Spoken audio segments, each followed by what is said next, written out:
Kanselado ngayong araw hanggang bukas ang pasok sa ilang paaralan sa Negros Occidental at Bacolod dahil sa banta ng bagyong Verbena sa Eastern Visayas. Narito ang balita ni Rex Cantong.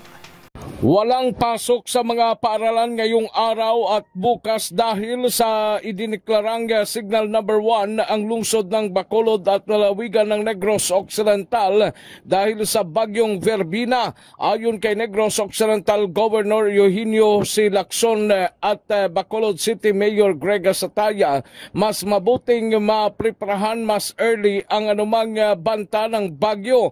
Inabisuhan din pansamantala ang mga pasahero sa mga daungan na walang biyahe ng sakayan pandagat at antayin ang susunod na advisory ng ahensya.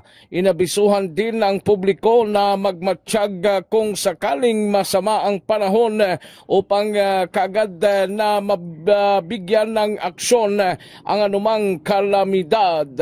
Para sa MBC TV Network News, ito si RH46 Rex Cantong para sa DZRH, una sa Pilipinas, una sa Pilipino.